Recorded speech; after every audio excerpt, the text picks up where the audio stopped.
should you? No. I mean, when you have a vision, it's going to seem like you're stepping on toes. Yeah. Even though, like, Stepping on feet. I'm trying to do the right thing here. I'm trying to do something great and make an impact and leave my mark on this world, right? And so it's tough because a lot of people think that, oh, when I get this adversity or when I get other people that I love that are not on board, I got to stop or I got to quit. But really, it's just like, you got to see the vision, even if it's only you. Yeah. Right? Like with me playing college football, once I had a kid, everybody stopped believing in me. They stopped checking on me. I stopped updating everybody because I was tired of hearing all the negativity. It was just like the next time they heard from me was when I got a college scholarship. I was enrolled with my son, full access. That's when I let them know again, because it's so, I mean, some advice out of this is if you're tired of people knocking your dream or your vision, stop talking about it. Stop talking about it. Just do it. And so, yeah, man, it's tough because a lot of people relate to that, man, about really going after what they're passionate about and a great purpose, a great cause, but not everybody's on board. Yeah.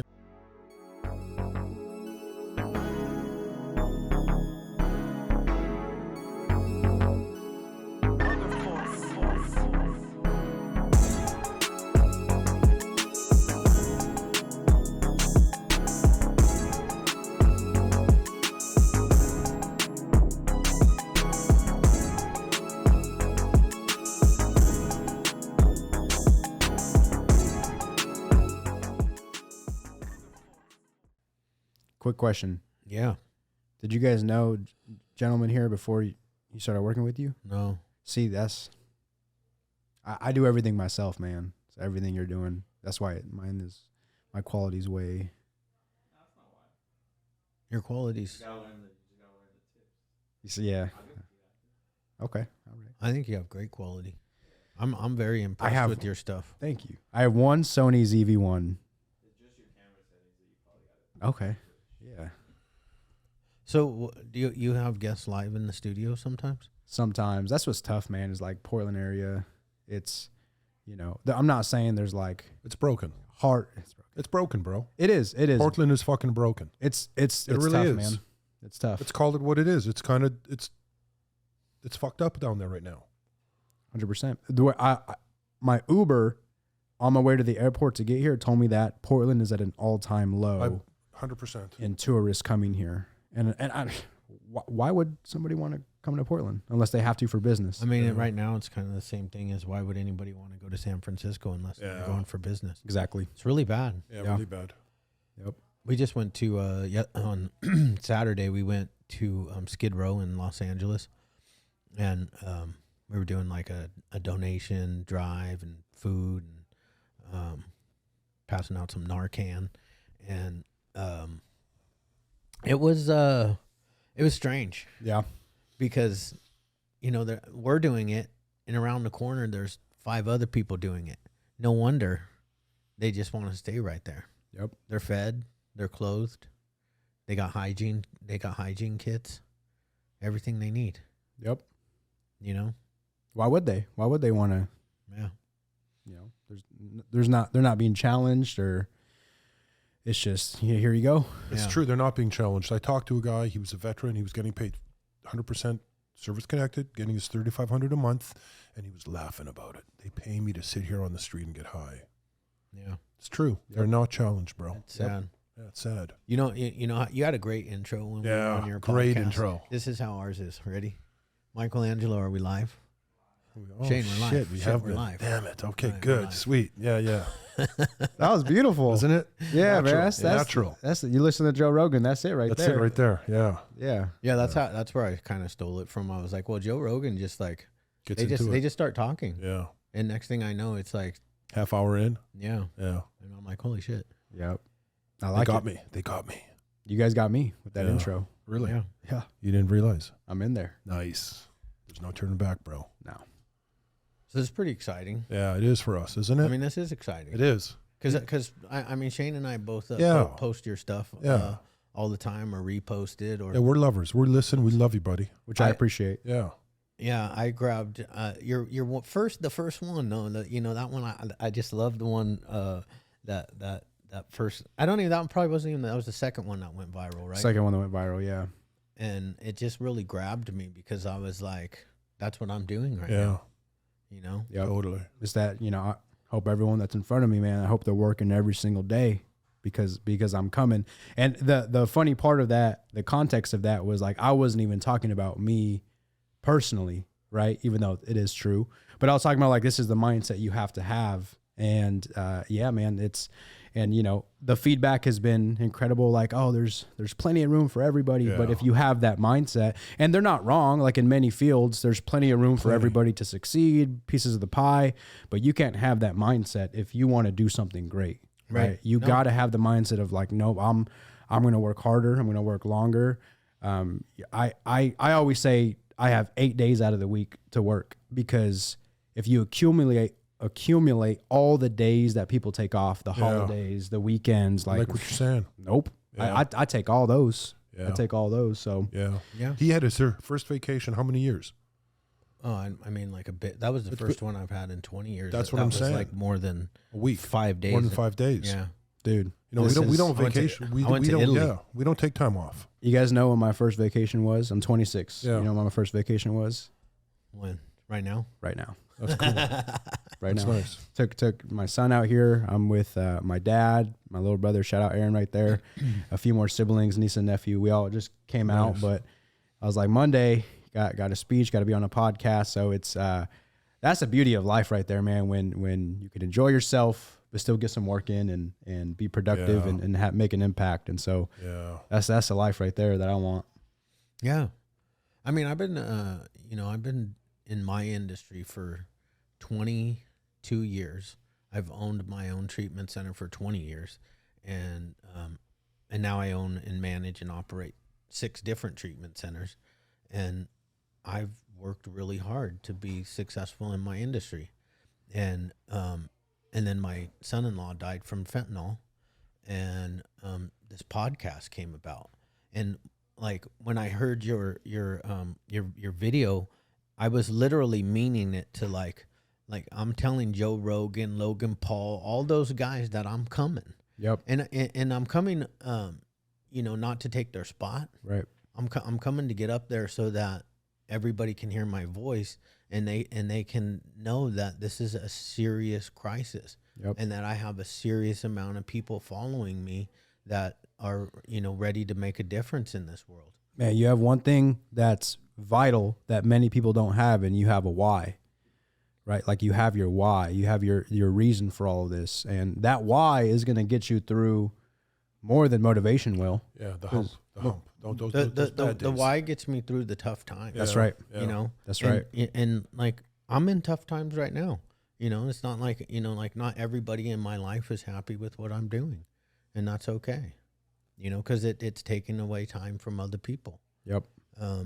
But this has become my new passion, and I'm on fire, and I'm not going to stop.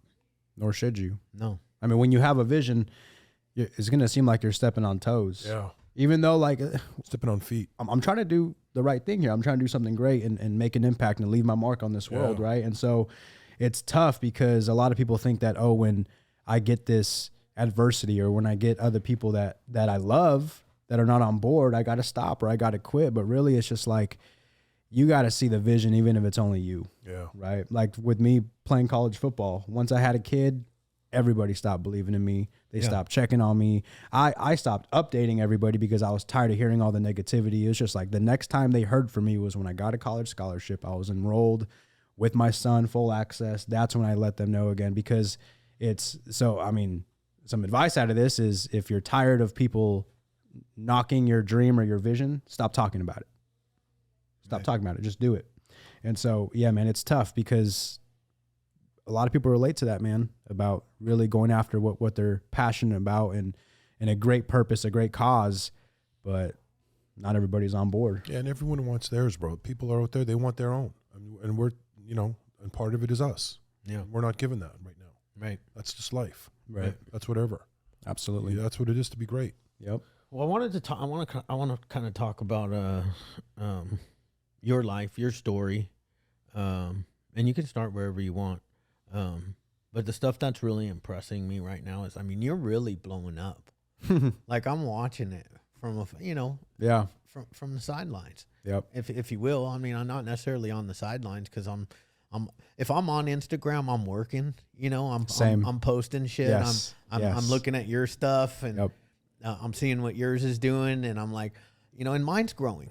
I think when we were on your podcast, I don't even know if 3,000 or 4,000. Yeah, we're at like 21,000. You guys are at 21. Congratulations, Thank you guys. 90 That's days hard is work. not bad. Man. Yeah. That's how it happens, though. You're consistent. We just keep putting out content. We keep going after it. Yep. We keep having, you know, interesting guests on. We had that guy Mohawk Matt, man. His seemed like it really like he's a Solon. I saw a few clips. Yeah. I like him. Yeah, I like him too. Yeah. Great guy. Good story. A Yeah. lot of people love the guy, Huge man. heart. Big heart. Yep. Yeah. Really love the guy. And then we have this one silly clip that's had like 1 million views, and it's just this girl. It was like our second or third podcast. She said, my mom did it for me. She completely cut me off. Cut her off. Yep. Yeah. I saw that one. Just like that's the Million one. views later. That's the one that everybody Yeah. loves and comments Man. on and shares. And Funny enough, and I'll answer your question here, but like funny enough, my first video to go viral, which is at like, I think it's at like 6 million views right now, and that's kind of where it's chilled out, but I almost didn't post it. Like it was one of those where it's just like, maybe it's too long, because it was a full minute. Yeah. It was a full minute. It was like, maybe too much images here, because I put some actual like images of like, it was a bamboo tree one, Yeah. and put some, you know, actual visuals in there, and I was just like, I don't know, but I was like, whatever, I'm gonna post it anyways. And it only got up to like, I think 3,000 or 5,000 views, but it was 3 weeks later, which is when it just took off, and it was, and I, from that one post 800 followers to 20,000. wow. 800 to 20, that Yeah. one post. But like the 6 months prior, man, I'm working like yeah. every single day. I'm putting out a video, like consistent, and that's it's interesting, because the formula to building your presence on social media is the same formula to life, which is consistency. Yeah. That's it. If you consistently put in that work, post all that every day, then the social media sites look at that and they're like, okay, this guy can help us out what we're trying to do, which is keep people scrolling longer. So let's help them out, put them in the algorithm. So that's, but in life, if you're consistent, same thing, because a lot, lucky break. I see life as like an internship, right? Like, you guys ever seen the movie Pursuit of Happiness? Yeah. In the Pursuit of Happiness, there was this huge internship, and out of 30 candidates, only one got the job, right? And they weed out the people who don't put in the work. They weed out the people who, you know, take those days off of, I'm too tired, or the people who bring their personal problems to work. That's what life is. Yeah. Life is who can consistently be the same hard worker every single day. Now, that doesn't mean you neglect your problems, take care of it. But if we're all working together in the same company, you guys should not know that something is wrong at home. You shouldn't know. All you should say about me is Miguel brings it every single day. Yeah. That's it. Consistency. So social media and life, very similar in that fashion, man. But yeah, so to answer your question, I mean, I'll start with what got me into wanting to be a speaker and you know, podcaster and stuff like that. When I was 13, man, I was diagnosed with a disease called ulcerative colitis. People know about it more than I think, but it's a disease in your intestines. It's an inflammatory bowel disease. It comes from the sky. Nobody knows how you get it, but there's no cure in the United States. And I got a pretty severe case, man. I lost a ton of weight. I was pale, skinny, blood coming out of my body, a lot of pain in my stomach, and told there was no cure. And at one point, it's going to lead to colon cancer and all this crazy stuff. I was taking up to 22 pills a day. None of it was working, or the side effects outweighed what I was already going through. And so that was when I was 13, going into when I was 14. Then my mom's coworker hears about these doctors from Mexico. Very small clinic, no medicine, no surgeries. Just imagine the way that humans treated themselves before medicine was made in a lab, right? We used our resources, water, dirt, organic, sun, all that stuff. And in 6 weeks, they cured me. But in that 6 weeks, that's when I really went through it. Like, because I was going through very uncomfortable treatments. and like they were cleaning me from the inside out, right? Yeah. I'll leave that to the imagination. But they in there, I was just wanting to give up, go home, call it a life. Like I'm just going to accept my fate. But that's when I started reading self-help books. And that opened my mind. Like if you're talking about like realizing you're in the matrix, like that moment, that was that moment. Like I've never been told that I can do this regardless of what anybody else says. I've never been told the importance of writing down your goals. I've never been told about a vision board. Like all these things I'm learning at 14 years old completely changed my life. And then I started watching speakers on YouTube. All-time favorite, the first one I ever started listening to, Les Brown, changed my life. Yeah. And so my mindset changed, and my body was cured, went back to the United States and dominated in football, all that stuff, lived out a lot of my goals and dreams. And so when I was in Mexico, that's when I decided, like, man, this had so much impact on me in my life, literally saved my life. I want to have this same impact on another kid that's sick in a hospital bed with the doctor telling them that their dream is over, or somebody who's gone to juvie or jail who thinks that their life is over, somebody who's hit rock bottom and just can't see daylight for the next day. Like, I want to be that voice. I want to be that person that can just be like, man, you know what? This guy was in a similar situation. This guy's lived out of his car. He's been there. He's seen the result of drugs and alcohol in the family. He's been there. And so it's just like, if he could do it, I could do it, because I'm nobody special. I wasn't born in a wealthy family. None of that. Right. I'm nobody special. I just kind of learned the key to life, right? And so I just want to share it. I lived it, played my college football, ran a successful business training athletes, and now I just want to spread the wealth. That's essentially it. And so that's the story in the nutshell, man. And I was a young dad, had my son at 20, 26 now. He's 6. I help out at his school every single day, man. I'm committed to being the father he needs. I feel like if someone's a parent, that needs to be priority number one. Even if you're the world's most famous speaker, or even if you run a church, like your priority number one should be your children. Family, yeah. And because ultimately, to me, that reflects who the person is, right? And like if this person is just so praised and well liked, but their kid is doing X, Y, and Z or whatever, it's just like, man, something's missing here in your leadership, ultimately. And this is no judgment to parents out there who've had it rough, who haven't had the best resources or even knowledge when it comes to parenting. That's another thing I'm passionate about is helping parents. But yeah, man. So that's life, you know. Set out to be the world's most sought after speaker. Great podcast, great kid, great life. Spread the wealth, man. That's it. I like Miguel. Yeah. He's all inclusive. Yeah. In a good way. Right. In a great way. He doesn't matter shape, color. He wants to help anybody. That's right. What I like about your story is because it's very relatable to so many people. It's relatable to me. All I do is I change the disease to, my addiction. Right. And like I got addicted to crystal meth at 13 years old. And Wow. yeah, 13 years old. And most people and here's the sad thing and that's why I'm so passionate about my work, not just this podcast, but my work, and Right. why I own a tree. Whoa, something happened to my mic. Huh? Well, my mic. We're all out. My mic's. All the mics are dead.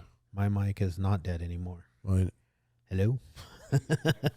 I heard you. I Can can't you hear me? anything.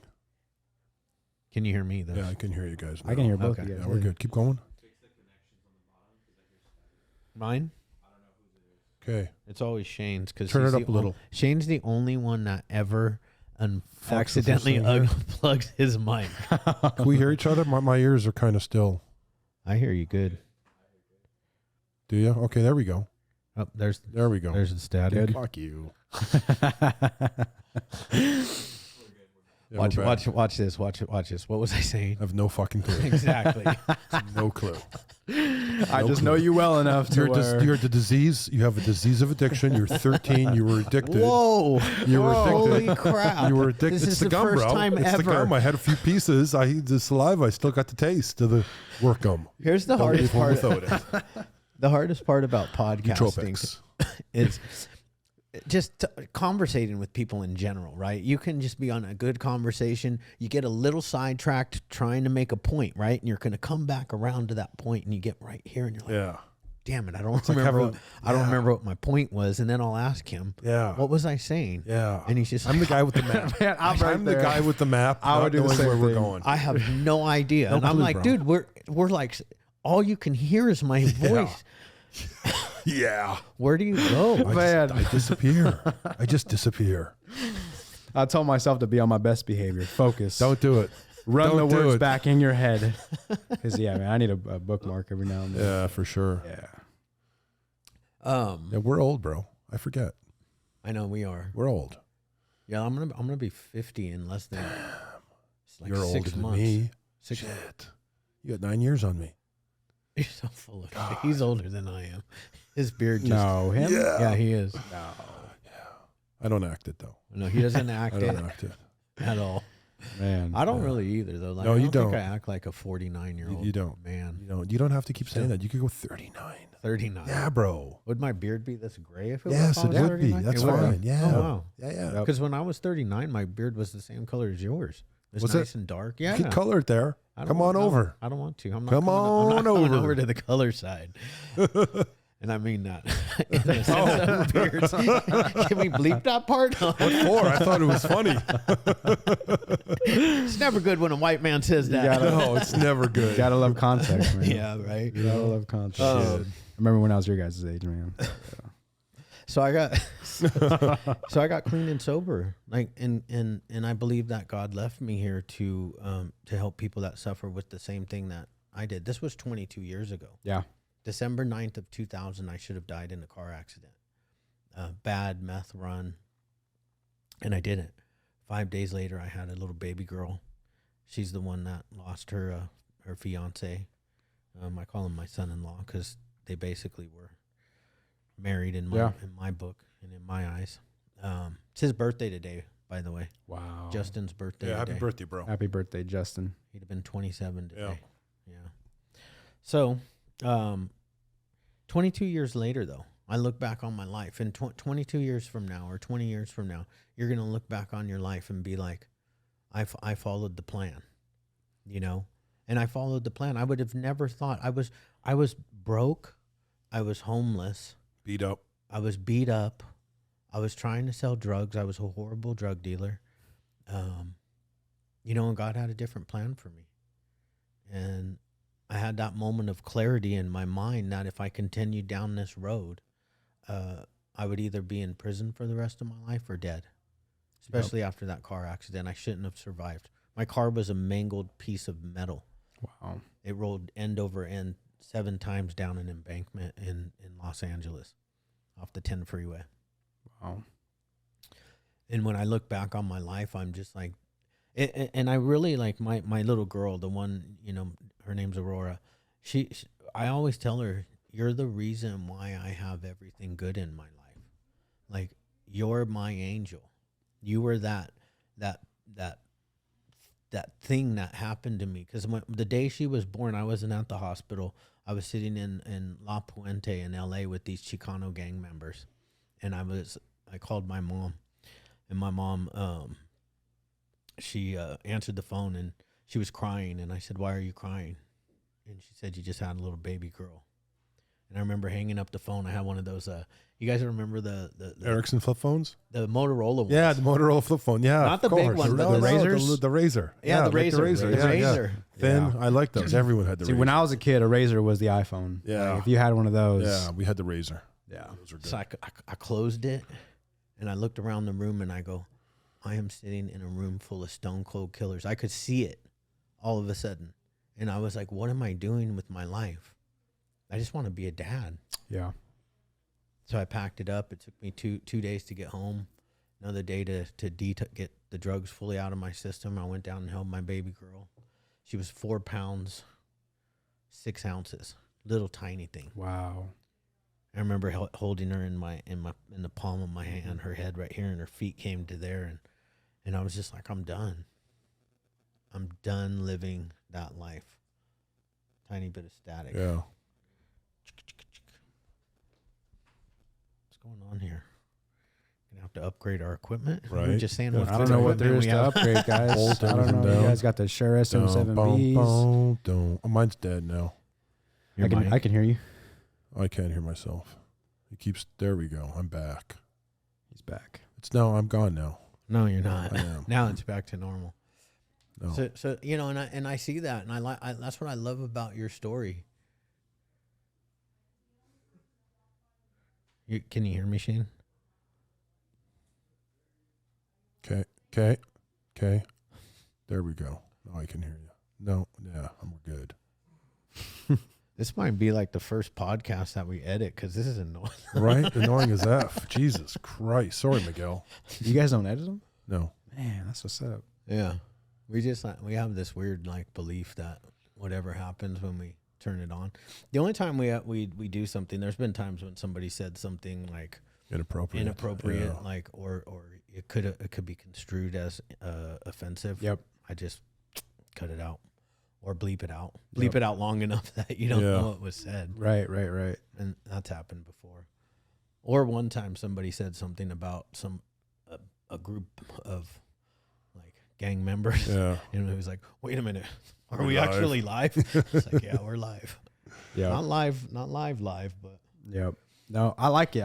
Because with the group setting that works. Like you guys are just chopping it up, you know.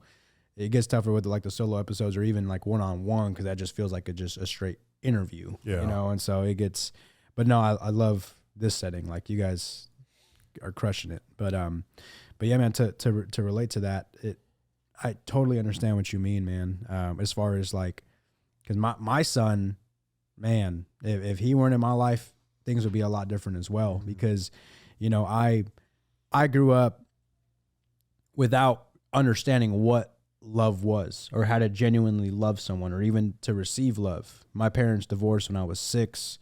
Both kind of had a lot going on in their lives. Like mom worked a lot. You know, dad was battling through some stuff. And so it was tough. I was like fighting, you know, for a consistent father figure. And a lot of times it was my uncles who babysat me. One of them was a LA king who moved up to the Northwest and ran stuff in my neighborhood in Eastern Washington, sold drugs to the neighborhood.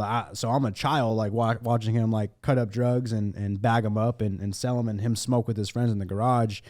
And another uncle who was bipolar who would put his hands on me from time to time. And so like childhood, I saw just anger and I saw selfishness and conditional love, right? Like, what can you do for me, or bringing up old stuff like, remember what I did for you and stuff like that. And so once I found out I was going to be a dad, this was an ex relationship. This was a past relationship.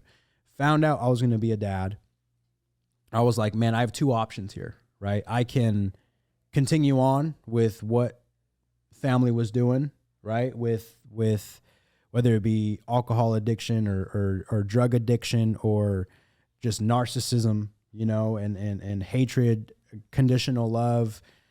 So many people in my family, unfortunately, have abandoned and neglected their children, like lots of children. And so, you know, I saw, and nobody was really married. And for those in my family who were married, I just wasn't around them. So I never saw what genuine, consistent love is. Like, you can depend on me, like you can rely on me. Never knew what that was. And so I could go that route, right? Continue on that cycle and that chain, or I can go the other way and be there for my son in every way imaginable.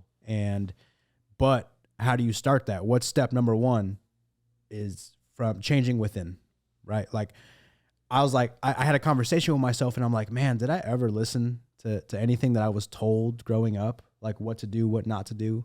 It's like, no, I kind of just followed the example, right? And so parenting and leadership go hand in hand because the first step and most important step is being the example. And so if you're not the example, or if you're not the example you would like to be, change that? What can you do to change that? So for me, you name it, man, like anger, jealousy, manipulative, like all these things. And I'm just like, this has got to change. And so it started with my road rage. Like I would just slowly but surely change everything. And because it's like, yes, I want my son to follow my example, but also I want to give him another route in life. Right. So me personally, I'm completely sober. I don't drink. I don't smoke. I don't cuss. I sound like the most religious person in the world, but I'm not. But but I love like the comedy I listen to, the music I listen to, it cusses. So it's not like I'm against it. I just want to be like that example, like, cause he's going to see his friends' parents drinking or, you know, obviously like, so we share custody. So there's a lot on his side. Like, and I'm responsible drinking too. He's going to see a lot.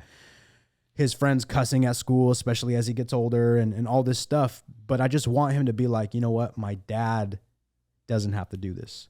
My dad has the best time with me. We have fun. We do all this, and alcohol is nowhere near us because I just want to give him that way out. Like, yeah. I get it. All these people are doing this. I understand that, but there's this other way. And what are the results of the way my dad is living his life?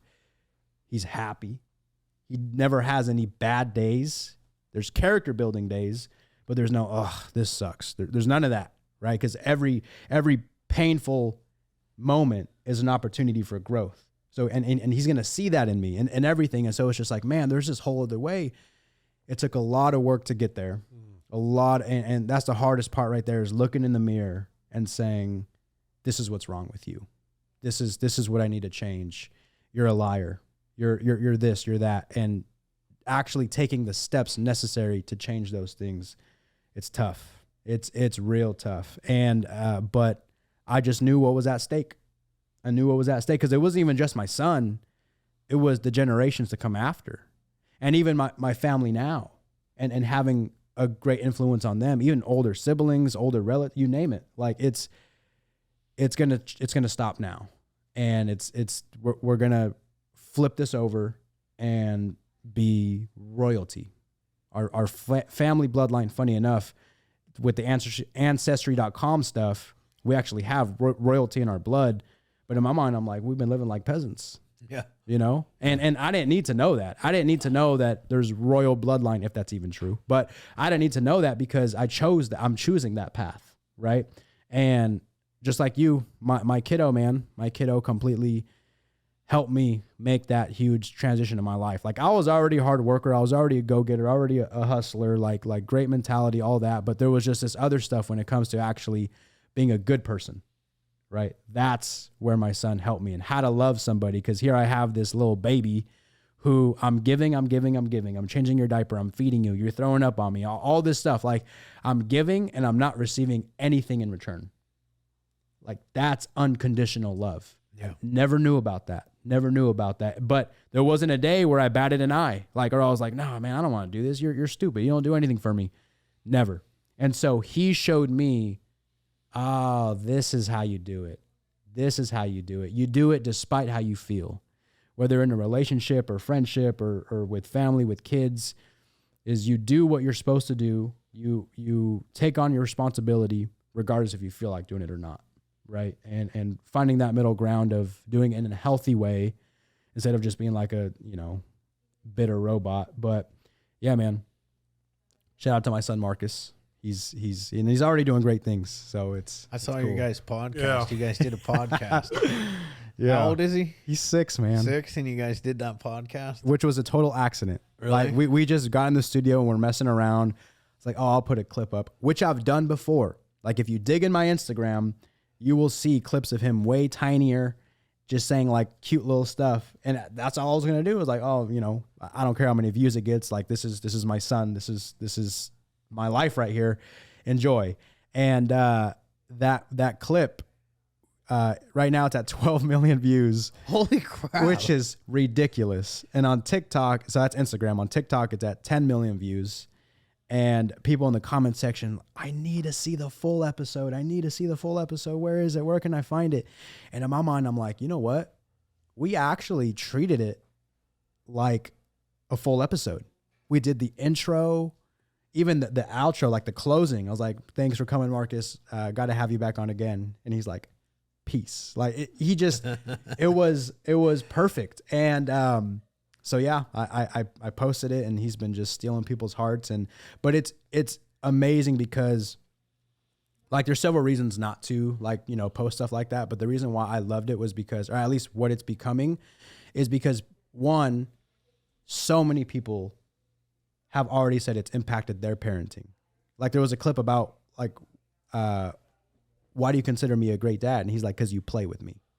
Right. That video, it went viral. It's in the 1 or 2 million, something like that. And so many people in the comments are like, wow, I need to play with my kid more. So one, it's helping parents, but also it's showing the result of everything that I'm doing. Yeah. All I'm doing is I'm asking this kid questions. Like, of course, people in the comments are like, oh, this was staged. Just like, bro, just go watch the full episode. Well, Miguel, you're living life with a set of principles today that have been proven over the last 100 centuries. Yes. Work. So you're living by those principles today. Right. It's not rocket science. Thank you. Right? But it's very difficult. Simple, but it's hard. Hard. It's hard. Yeah. It's hard because us adults get so caught up in life, in the difficulties of life, that we come home from work Tired. Yes. and we don't want to spend that hour. Yeah.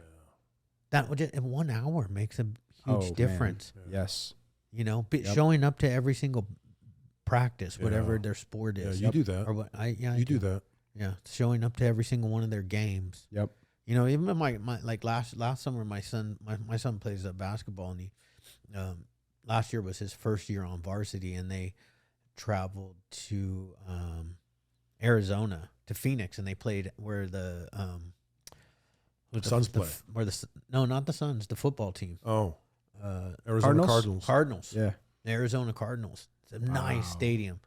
And so I flew out there, and That's awesome. I was at every single game, and he was with his team. He couldn't stay in the same room as me. Yep. He had to stay with his team. But Yeah. You were there. Yeah, I was there. Yeah. Man, that's love right there. Like that's what my son taught me, was you do these things regardless if you feel like it or not, right? And here's what was a big motivating factor for me. I never read any parenting books. I never went to any parenting seminars. I'm not saying I'm against them. I just didn't do it. But the biggest thing was I just reflected, man, on my childhood, and lonely kid, had to figure it out. I had to go through a lot alone, like emotions and everything. I was a wreck, to be honest. And so I just look at my son and I'm like, what are the consequences if I don't play with him? Here's the thing is like the subconscious mind is always running, even for us adults. Like even when we don't even think about it, like something that we're watching on TV, our subconscious mind is picking that up. That's how we get into trends, and our vocabulary changes with the slang and everything. Sometimes we don't even try. We just heard it so many times, we spit it out. Like brushing your teeth, it's subconscious. If people don't believe me, brush your teeth with your opposite hand. You're going to focus on it way more, and you're going to see how automatic it is. Imagine a child's brain, especially those first 4, 5, 6 years, a child's brain, how they're sponges, how much they're absorbing. And so I was like, if I'm not teaching him, if I'm not there for him, if I'm not educating him, if I'm not influencing him, what else is? TV? SpongeBob SquarePants. SpongeBob SquarePants, right? Which I mean, we loved, but like everything was like monitored, like everything was like, and I fully explained everything. And so it's tough, man. And I relate. Like I played college football with this kid. I was exhausted. I couldn't get started on homework until I put him to sleep. I was exhausted. Yeah. But I knew what was at stake. And it's hard having kids. Like whenever somebody tells me, oh, I don't want kids, I'm like, hey, congratulations. You're already better than most parents. I like that guy that says he's one of the a motivational speaker, and he's like, it's hard being broke. It's hard being depressed. It's hard to get up and go to work. It's hard to be successful. He's like, and he says, it's all hard. So choose your hard. Choose your hard. It's all hard. Yep. It's hard to not give your kids attention. Yep. It's hard to give them attention. But it's like, what are the rewards? And it's hard bailing them out of jail. It is hard. And whether my parents had to do that to me. Yep. I mean, I think about that. Like, how hard was that? Yeah. the crap that I put my parents through, and I come from just a, your normal family. My dad's a doctor, my mom's a nurse, upper middle class. That's not your normal family, bro. I'm sorry. It was where I grew up. Yeah, I hear you. I hear you. Where I went to school. Oh, I hear you. No, I get you though. The white picket fence, right? Yeah. Yeah. You had the traditional white picket fence, and that's great, man. But I'm glad you said that, man, because so I said be the example, right? And then because I remember posting a clip of like how you like if you want change, you have to be the change and all that, and then people's feedback was like, yeah, but my parents never did drugs or did drugs or drank, and my sister's like a drug addict. Well, there's so many layers to it. That's just the first thing. The second thing is like, great, you have a great job. You gave your family a great environment, whether it be the demographic or geographically, wherever you guys are at, whatever class you're at. But how involved are you in your child's life? Like, how involved are you? Because what did I say? If you're not teaching them, if you're not influencing them, somebody else is, or something else is. Yeah. So you could put them up in Beverly Hills, but Some of the worst kids come out of Beverly Hills. that part exactly why? And right? my dad worked a lot. He was so I didn't really have like a normal childhood though. My dad was a famous doctor. He was on TV all the time. I just like where I grew up in the school that I went to. Everybody's life was like mine. Yeah. Everybody's dad was some type of doctor or high-powered dentist or high-powered lawyer. So that's what seemed normal to me, And my parents never drank, never smoked. And I did. I became an addict. I think my mom has an addictive personality, but she just never liked anything in her body that changed the way she thought, because she also likes to be in control. Right. But my mom and dad both taught me at the end of the day to work hard, and that's where I get my work ethic from. Yep. And even in the midst of the worst times in my life, my dad still never gave up on me. Like when everybody was scared to come to my house because I was in a meth-induced psychosis, and they were scared that I would kill them or something bad would happen, my dad would show up. That's baby boy right there, man. Absolutely. He would show up. I'd let him in for 15, 20 minutes. Until he turned into that alien. Then you had to get fucking rid of him, right? I think he What was color would he working- turn, Jad? I would think he was working for the FBI. How long did it trying take? Trying to turn me in. Right? Yeah. That's what's trying up. to convince me. Yeah. So I used to do CIA missions when I was in a Wasted. real meth-induced psychosis. Yeah. I saw this Yeah. episode with Bob. All right. Yeah. You're not getting That's me. Good old fucking Bob, Not eh? getting me. We got Bob, though. Yeah, we got Bob. I mean, yeah, you guys are super convincing. And how's he supposed to know? It's like, wait, Bob was like- you supposed to tell people about that? But you know what? I like what Miguel, what he's saying. It's parenting. Because I want to tell you something. He made it because of his parents. I mean, he put in a lot of work. Don't get me wrong. Yeah. But if his mom and dad and sister I would have spent weren't there for him, he'd have been fucked. Yeah.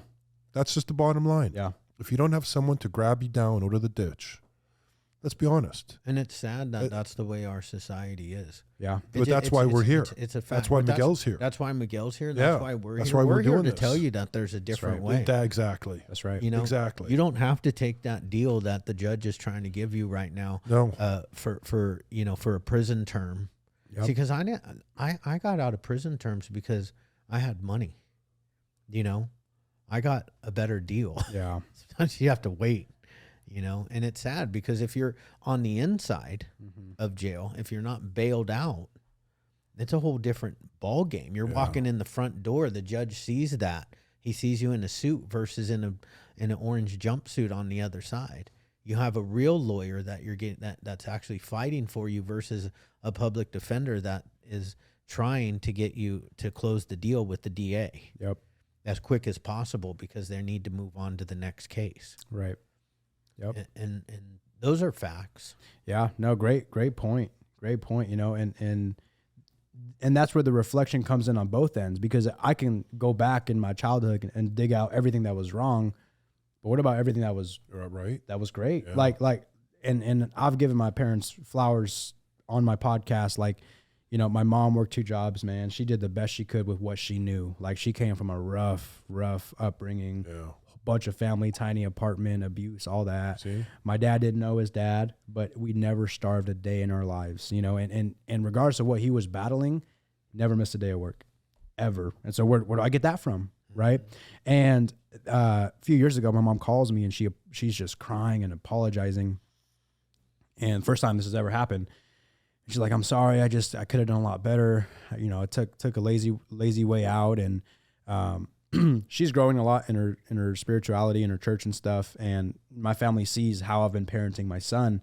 And so, yeah, she reached out and just said all this stuff. And I'm like, Mom, you don't get it. Like, everything happened exactly the way that it needed to happen.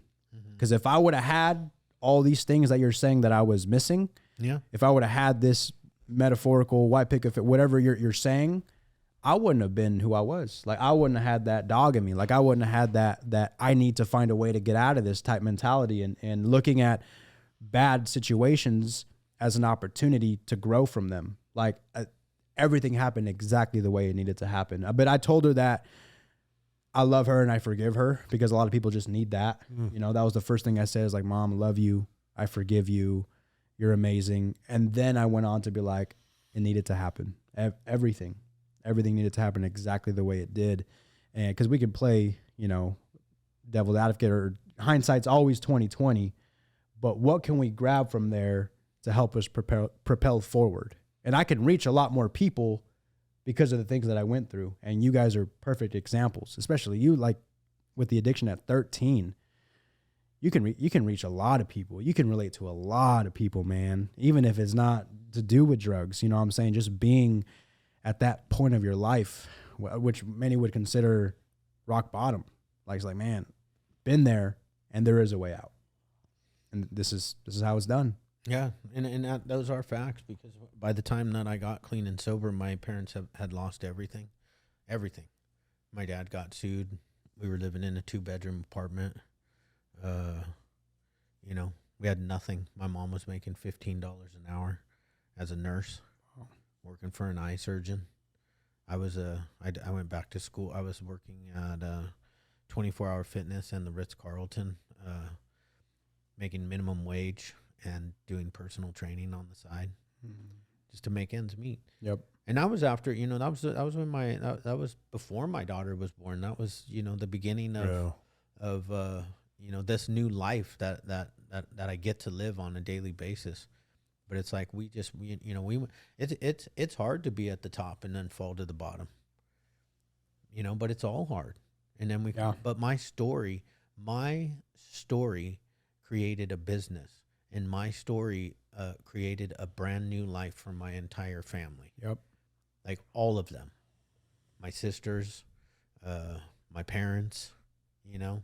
And 10,000 other people. There it is. And those 10,000 other people's lives have affected hundreds of thousands of who they can lives. affect. And even with the podcast, absolutely. Yeah. Absolutely. Now I'm trying to reach, you know, a whole different level with this podcast. You know, and I sit here and I don't always talk about like, you know, financial success, because everybody's definition of success is different. But like I just continued to push forward, and I never gave up. Yeah. You know, we started our first treatment center with $10,000 cash. That's all we had. You know, and like 4 people with a drive to not fail. Yep. Because we had no other option at that point. We had no other option but to succeed. It was all we had. We put it all in. And you know. That's a great point, man. Success is the hunt, right? Like a lion. Yeah, Success isn't the gazelle. It's like the Deep Purple song. It's the thrill of the chase. It's the chase, man, because you're right. People can define success in so many different ways. You could become a millionaire, and a billionaire will tell you that you're a failure. You could have done this, and that differently. Invest here, invest. So regardless of what it is, there's different definitions of it. But I believe that success is who you become in that process. And I love that. It is. I mean, man, I had a dream to play pro football growing up, and I didn't make it through college. I didn't make it past college, but it's who I became in that process. Like, man, I put my body to the limits and then a bit more. And that developed a mindset of me of push yourself to exhaustion. And I promise you there's a little bit more. Your mind is a liar a lot of the times. Your body can do a lot more. And so that's what I do with everything in my life, my parenting, speaking, podcasting, training athletes, and giving them that mindset 100%, man. It's who you become in the process. That's success. Because if you're just looking for money, man, there's 2023, there's so many ways to make money with very minimal effort. And that's cool. That's cool. But like at the end of the day, it's the hunt, man. Yeah, and that's some of the stuff that I'm like not interested in, and it's not to bash any of those people that you know, the Instagrammers that you know that they're, you know, they do all their stuff and it's about money and cars and stuff. I think there's probably a bigger purpose, but in their minds, I just wish they would show some of that as well, because I don't really give a shit. I could take pictures of my cars. I have some really, really nice cars, and I probably live in a better house than most people, but I don't. None of that shit matters. Yeah, I want to make a difference in this world, and I have those things because I've been successful. But in my success is allowing me to put in the work here on this whole new platform. Yep. You know, and the platform of making a difference in this world. I know my other businesses have, but can you imagine the levels that like we can get to, the people that we can reach now? Yep. This stuff didn't exist, this podcasting stuff. Yep. And we're not too late. Mm-hmm. We're right in the beginning of it. Yeah. That's right. The hunt. The hunt. The hunt is now. Yeah. Yeah.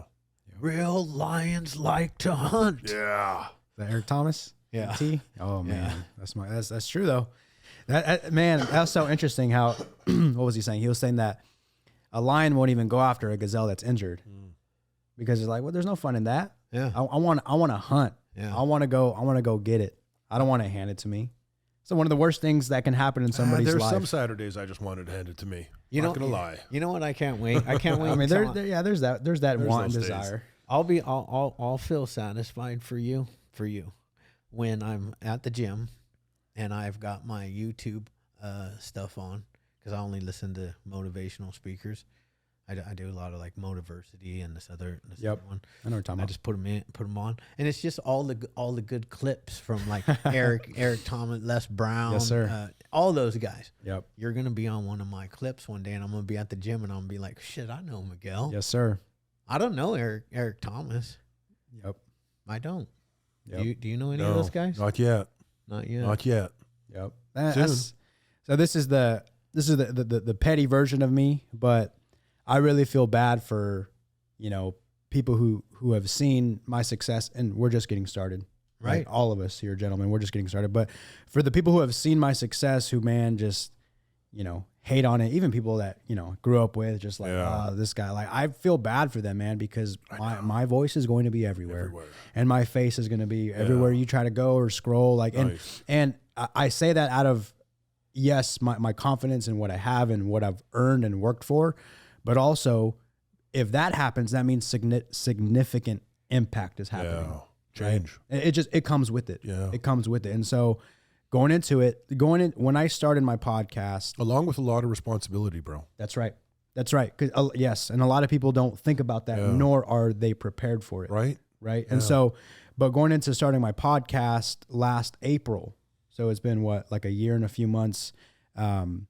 I knew, like, I knew I'm a visionary, man. I believe you have to have a vision in this life. And I hope we can get into vision a little bit, but I knew what was going to come. Like I just wanted to hop right into public speaking and like host a speech, record it, market it. But I was advised to do a podcast first, and great advice from an agent.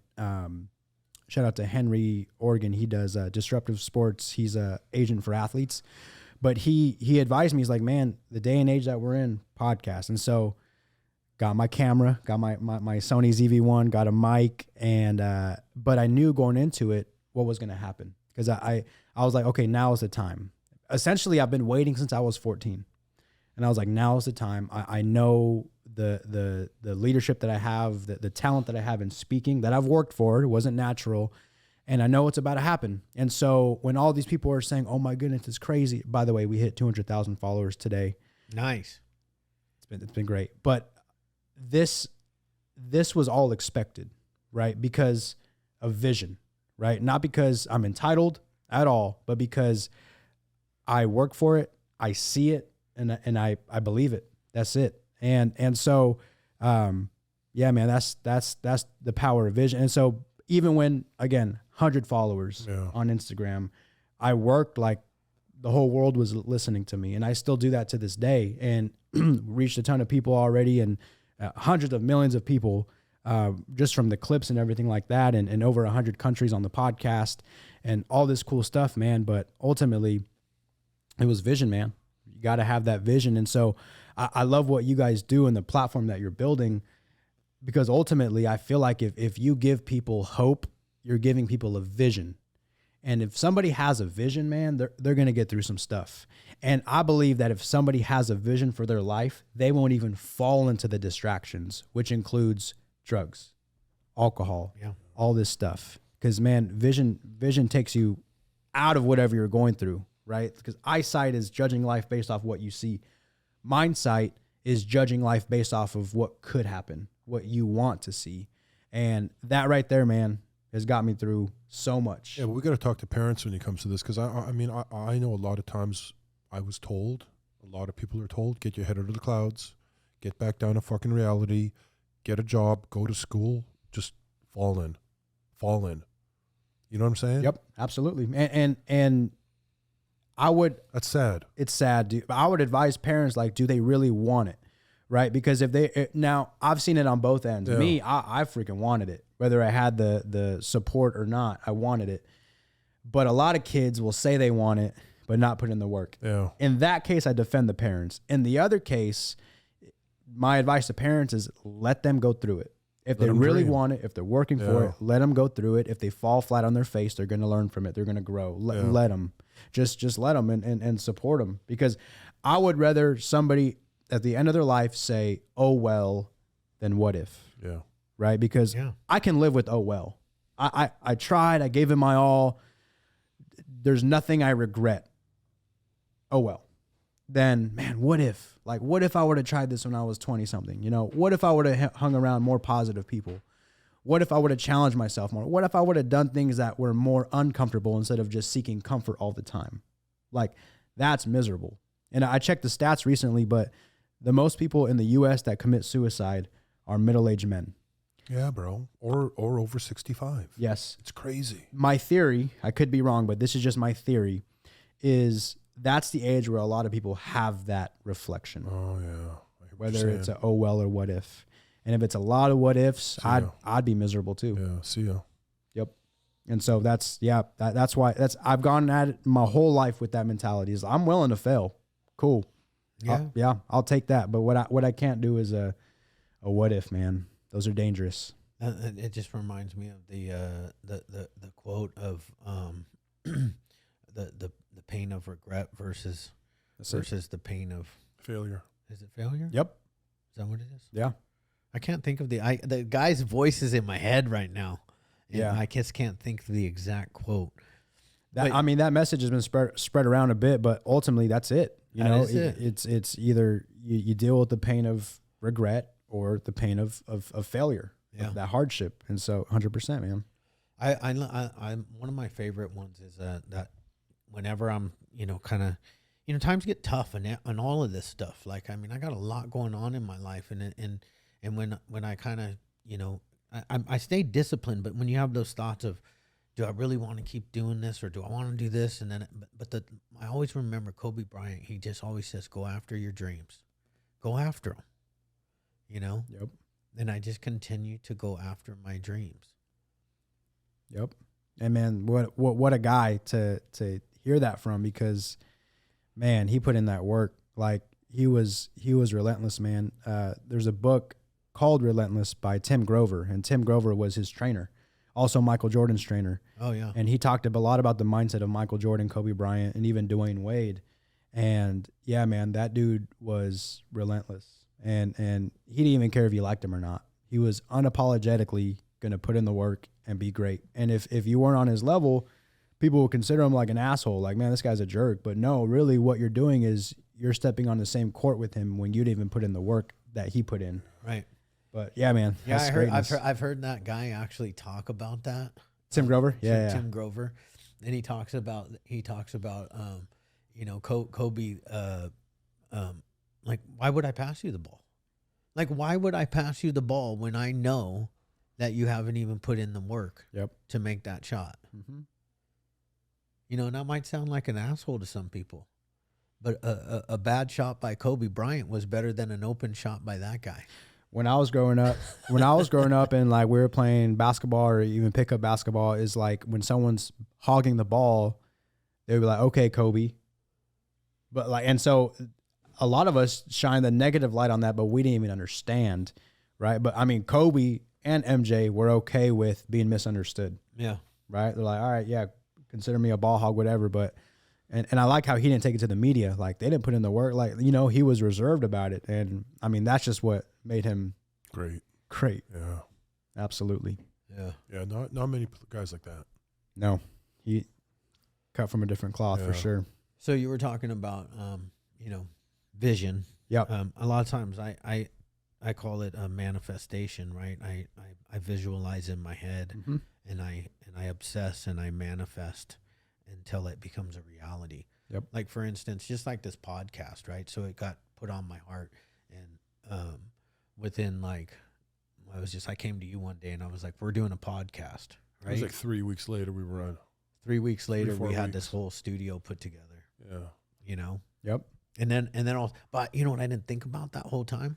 I didn't think about actually sitting down and doing the podcast. Right. I was just like, I knew I was to build a podcast studio. And so I built it, and I found the people to help me build it and get all the right equipment. And that's right. we put it together. And I'm the opposite of you. I can't stand public speaking. I get anxiety, I sweat, and I get nervous. I do too, man.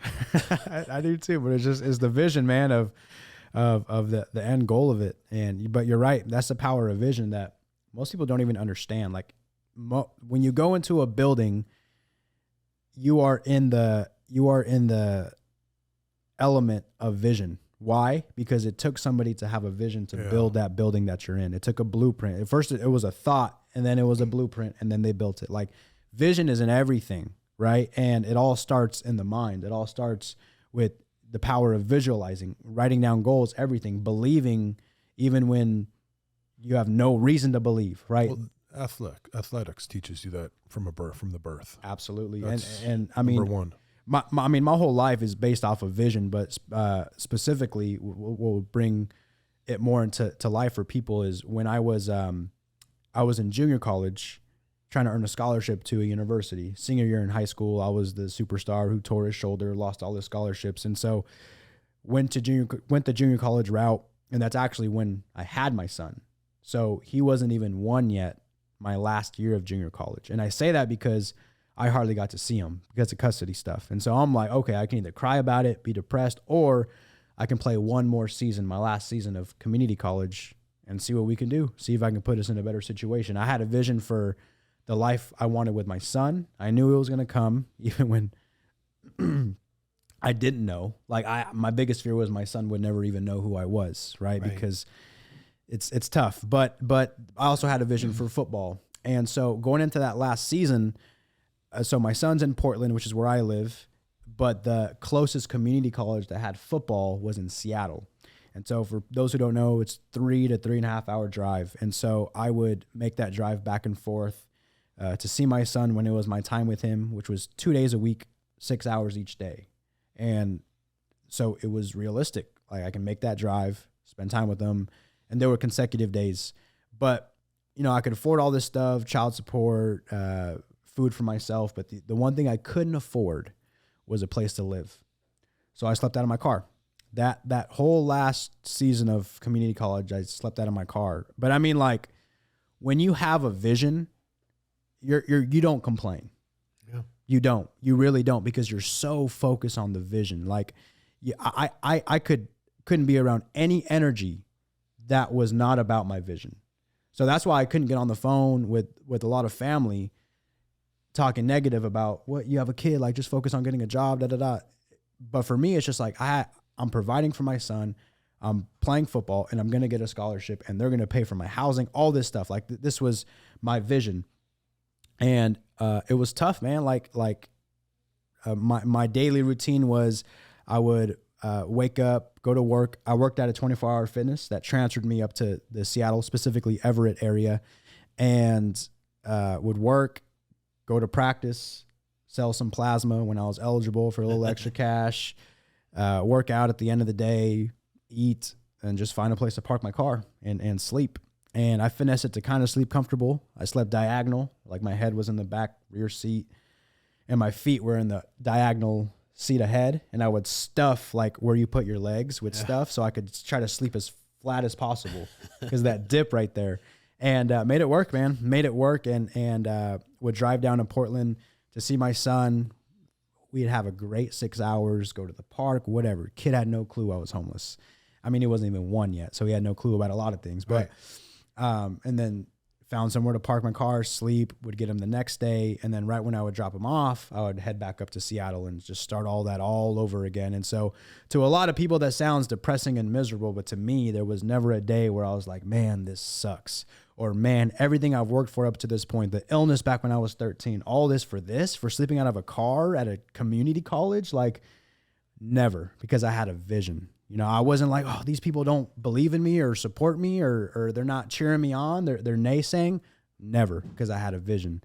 Vision is what carried me through all that because I saw my vision more than I saw reality.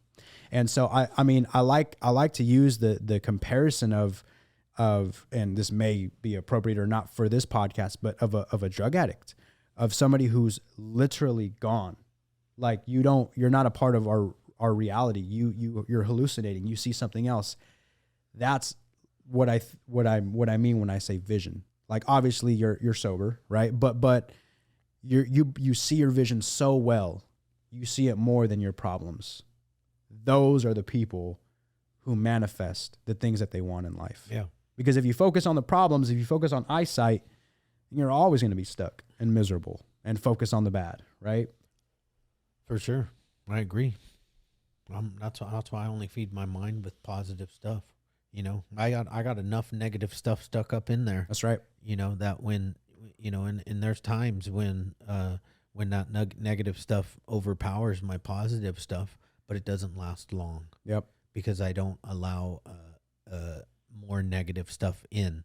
I'm constantly putting in only positive stuff, which makes me think your vision stuff reminds me of one of my actual all-time favorite quote from the very first book I ever read when I was doing a year in the county jail. It's called The Master Key to Riches. Have you heard of it? Mm-mm. By Napoleon Hill? No, I heard of Napoleon Hill, but not that book. So in the book, it says, what one man's mind can conceive and believe, it can achieve. And that I took that and I applied that to my very first business, Hope by the Sea. Like I believed it, I conceived it, and I believed that we could actually build it and become successful. And it's my biggest one. Wow. 80 plus beds, full continuum of care. Wow. It'll be 21 years old on October 15th. That's and crazy. in this industry, that's saying something. Yeah. Right, Shane? In any industry, it's saying something, bro. It don't matter. 21 years is 21 years. It's huge. Absolutely. Yeah. Yep. It's huge. Yep. Congratulations. Thank you. Congratulations, man. Made me feel like I was bragging for a second. Nothing wrong with I that. just think it's badass. Yeah, It is, man. It is. But that's the power of it, man. And you're right. You can't allow any negativity in there because when you're trying to do something great, it's hard enough. Oh, fuck. It's hard enough, man. Don't make it harder on yourself with all this negativity, being around negative people, watching negative things. And that's all I fed myself was the vision, man. I saw myself playing at a university on full scholarship. I saw my housing being paid for. I saw myself in a bed. And guess what? All that happened with, like, when my son turned 1, that's when I got overnights with him, way more time. And so I needed a place to stay then. And so the timing with everything worked out perfect, man. At the end of the season is when he turned 1. I got an apartment with the coworker, and then next season came and they got me an apartment we were chilling, man. Were you showering at the 24-hour fitness where you were working at? I lived a very luxurious homeless life, man. Yeah, dude. Because I had 24-hour shower service, and I was an employee. I wasn't just a member. Yeah. Like, I was legit, and nobody knew, by the way. And so towel service, showers, man. I was everything. Was it a nice one? What it was Super Sport. It was Super Sport. Yeah, yeah. I think now, I don't know if they do Super Sport sports anymore. They don't do the towel service at all anymore. Okay. Yep.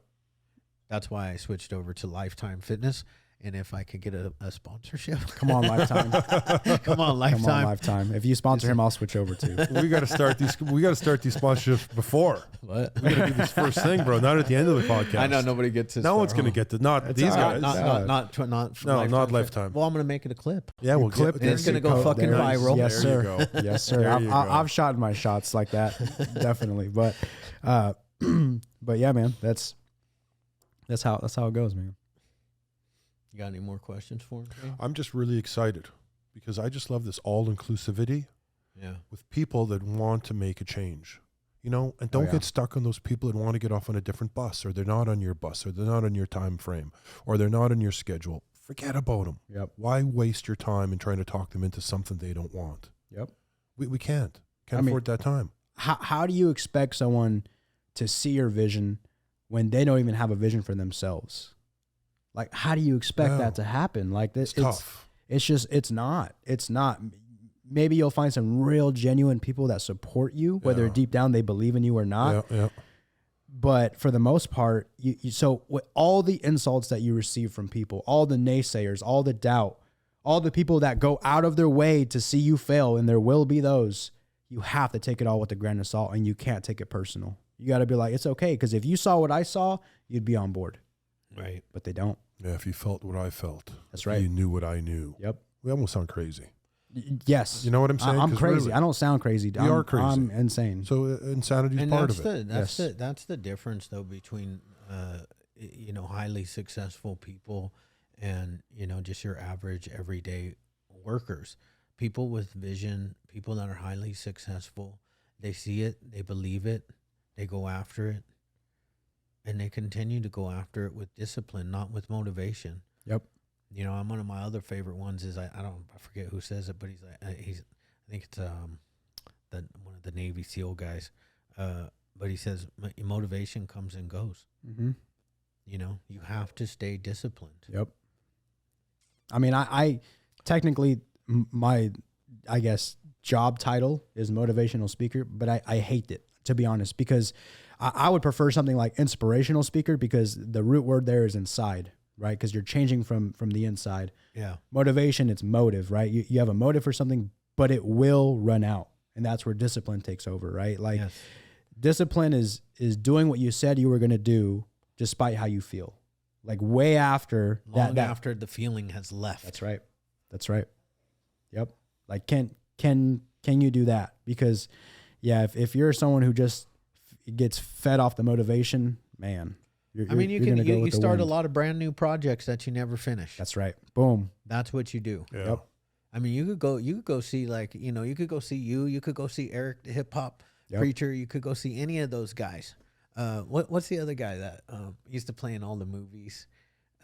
He's like top motivational speaker, all time. Big guy. Big guy. Yeah, John. Jeremy. No, Jeremy. No, I know the guy's name. He's like in movies and stuff all the time. He played in the guy with who liked fat girls. Yeah. He liked fat girls. You will like skinny girls only. No, he only liked skinny girls. Yes, he only liked skinny girls. And in the elevator, he made him like fatter girls. Yeah. Yeah. Can't think of his name. Gosh, I really want to know who this is. Help us out here, Michelangelo. You got computer access. This guy is one of the This is what he does. This is the number one inspirational. Tony Robbins. Tony Robbins. It's that one with the movie. What is it called? Shallow Hell. Yeah, which he throws her underwear that lands on his face. He's like, what the hell? It was like a bed sheet. That was hilarious. Why have I never heard Shallow of a movie Hell? that Tony Robbins was in? Hilarious. Did it not do well, or am I just under a rock? No, it's really good. It's really good. Who was in it? Shallow Hell. Shallow Hell. That was a funny one. Pull it up. There we go. Jack Look at Black. Jack Black. Jack Yep. Black. He's Gwyneth Black was in Paltrow. it? Yeah. So Gwyneth Paltrow. There she is. There's Gwyneth Paltrow. So like he only liked skinny girls, and so then they're in a elevator, Yeah. and Tony Robbins takes away his shallowness, Yeah. and so he can no longer see the outside of people. Just the He can inside. only Okay. see the inside, Yeah. and that girl is very beautiful inside. So that's how he sees her. As like that. yep, like that, Ah. and he keeps taking her out to people, and he's like, meet my, and they're like, dude, like, huh? No, Tony No, Robbins. Robbins.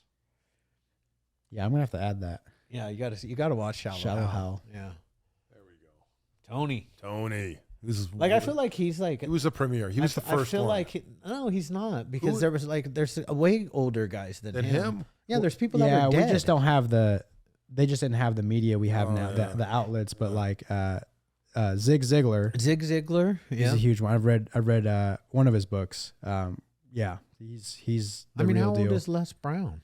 He's old, man. Like he's old. Yeah, Right? Not like old, but like He's like 48 years I was like, oh.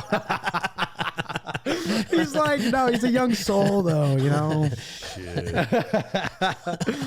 But as far as like tracking how long he's been doing it, yeah, he's been doing it a while. Yeah. Yeah, and to think that Zig was his favorite speaker. Yeah.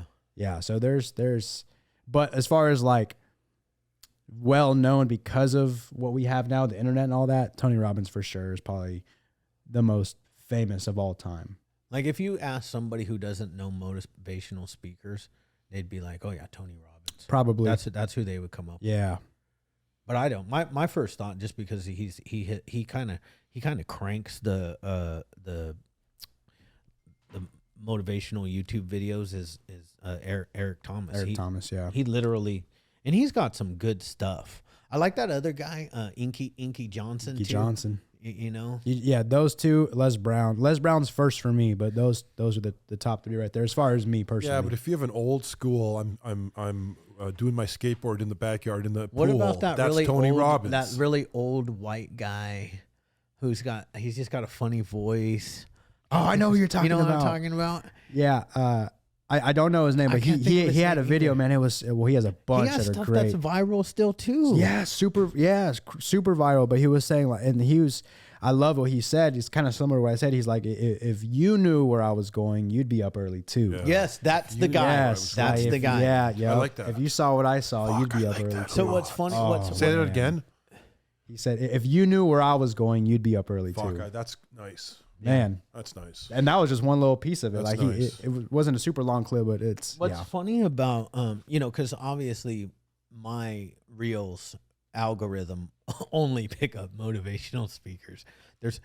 You could scroll. There's nothing but motivational speakers. Same. I mean, so like, yeah, but you are on my feed constantly now, on my Reel feed. Let me see. Let's pull it up. Let's see what happens. See if I can. I just go to my Reels and see if I gotta go to my actual. Now it just depends if you'll see me or my son these days. I might see your son. Go to my Reels. I don't know who this guy is, but he shows up all the time too. I don't know who that is. I like that one. My mom. Snoop Dogg, LeBron James. What is going on here? The one time I want to. Dang, Right, it's been 10 reels. I got to work harder. Yeah, I'm you doing do. something You wrong. do. You're gonna have You to. do. Oh, I like this guy too, though. This guy. Jordan Yeah, Peterson. I know he's not necessarily a motivational speaker, but stuff that he says is motivational. He's. I mean, I'd consider him like he's a professor Yeah. who just people want to listen to. Yeah. Yeah, he's. He tells it I how like it him, is. man. He's a real deal. Yeah, he's a real deal. He talks a lot about parenting too. He's He's legit. passionate. Yeah. He breaks down and cries when he starts some talking. Like Yeah. really. Is that real? Yeah, bro. I always it's feel real. like he's just messing No, around. he's choking up. He's talking. He's really passionate, this guy. Yeah. He's a true Canadian. He's also Canadian. True so, Canadian. Yeah. Yeah. He's Yeah. Canadian as well. You're Canadian? Yeah, what are you? American. Yeah. Are you? What's your guess? Hold on. I don't What's know. your guess? Just take a guess. I would say South American some kind. Yeah. South America somewhere. No. No? Yeah. Portugal? No, my parents were born in Mexico. Yeah. Yeah, but I was born in Washington. Yeah. A lot of people don't think like the Hispanics were like, what, really? Because I'm fairly light complex. Like this right here is a tan. This is a straight up tan. But yeah, I'm light. Got the colored eyes. So it's not You're very hungry, bro. common. Your family comes from immigrants. Mine Yeah. too. Which part of Mexico then? My dad and his side is from Michoacan, and my mom's side is from Guerrero. And who has the blue eyes? Are they blue? They're hazel. Who has them? My mom's dad, and his were blue. Mm. But aside from that, yeah. You have hazel eyes? Hazel. My Hazel. My grandmother's name was Hazel. Really? It's a Yeah. good name. It is a good name. Yeah, it's a good name. Yep. Peaceful. Yeah. Hey, Hazel, how are you? Hazel. Yeah, it is. Well, It's like a. well, I'm fine. How are you? And then her sisters were Viola and Iola. She had. Oh, that's bullshit. I swear. Swear to God. Swear. Viola and Iola? Yeah, they were Oi. twins. Seriously. Yeah. Viola and Iola. Yeah. Which one was Iola? She got the... Iola was an alcoholic, and I she killed herself Oh, bro, I was about to say she got the short end of the stick. because she didn't get the V. Yeah. Uh-oh. She didn't get the V. And she killed it. And she, Oh, no. Oh, Jesus. Oh, no. man. That's terrible. Maybe she got the D though. I couldn't help it. We're all getting canceled. Oh, Jesus. Oh, We're going to man. bleep that one out for sure. Nobody listens this No far, one dude. listens. It's way. They do. Your sister does. My sister, yeah, she'll think it's funny. Oh, man. My mom might get offended though. Don't you talk about your aunts like I that? know, right? Sorry. That's a good point. I feel like with the longer podcast, you don't get around to finishing it so maybe like 3 months from now, people will be like, hey, Bastard. I finally got around to the end of this. Yeah. That shit was funny. Yeah. Yeah, that's what they'll say. All right. That's well, a good time. That's a good time. Yeah, it was man. a great Thanks for time, coming man. down. That was like about like an hour and a half. Yeah. Crushed it. Yeah. That's about what we do, an hour and a Yeah. half. Yeah, no, loved it, you guys. Thank Yeah. you guys for having me, man. Yeah, thank you. It was a pleasure virtually, man, but in person, it's It's better. almost too good to be true, man. And we were new when we went there. Oh, and see, and when I barely talked. I Shane didn't right, you was, guys were like he less was than 2 so nervous. I didn't even know my name. You were like, hey, You're like- Shane. You were like, you're hey, like- Shane. How we how go do you back. feel? He's like, how is it working with Chad on Oh, the just happy to podcast? be He's here. like, oh, I'm just happy to be here. I'm just happy to be here. I was like, we got done with the podcast, and I was like, what the fuck is going on, dude? You didn't say anything, and you usually like he is my voice when I have nothing else Yeah. to say. Yeah. Chad, I will admit, one, I loved it, but two, you did pull out the best host in me to try to get you to get in there. But I mean, I was up for the challenge. Yeah. I thought it went great. It was but a I great mean, podcast. you Yeah. guys don't really do virtual stuff though. Try not to. You know? Yeah, which you should. Yeah, I mean, Our main Unless you have reason to. is because unless it's somebody like you that has a studio and it's studio to studio, Right. and the mics are it's because the quality. right. We only want to put out a quality product. Yep. So We're doing one tomorrow. I mean, we have a WWE superstar that's do. coming out We do. in July. Wow. And like Yeah. just because she is a WWE superstar, she's gonna fly in and he's gonna take her to do a cold plunge. Her and her, Ooh. her, and Sports her, massage. her and her husband. Sports massage, the whole 9 yards. Yeah. Man, Me as well. evolve into You a new should- person. Man. You should have taken him. I to do will. a I'll take it cold right plunge. now. Let's go. Cold plunge. They're open. No one's doing them, bro. This Yeah. place it's always open. We could go right now. No, I love ice baths are my thing, man. In they are. especially in college. Yeah. Like ice baths are life. I've yet to do one, Life changing. Man. but like because we have a bet. He doesn't believe that I'm gonna get in there and I'm gonna immediately dunk under. Right under. And I'm gonna come back up and I'm gonna sit for 3 minutes with my hands under. Yeah, there's at, no chance. at neck level. No chance.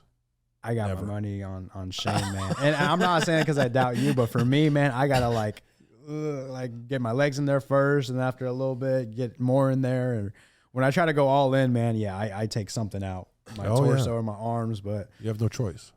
I mean, it feels like I don't have a choice. You're a wizard. If you get all under there, you are a wizard. I'm telling you right now, you are next level. What's we should put like some type of poll wager Well, on. let's start it. We're gonna on do the a full commercial Instagram. tomorrow. Okay. Will Chad go right down? Oh, well, that didn't sound good. Jesus. No, he will not go right down. No, far from it. Oh, man. Jesus, Shane. Okay, good talk. If you want energy like Shane, try Works Gum by this gum is by Cali Muscle? Cali Muscle. Yeah, nootropics. You know Cali It's not, Muscle? no, it's not work. It's work. Work. It is work. It's It is. I never even knew that. Work. Work. Yeah. All right. Yeah. I'm All out. right. Thanks, guys. All right. You don't know who Cali Muscle is? No.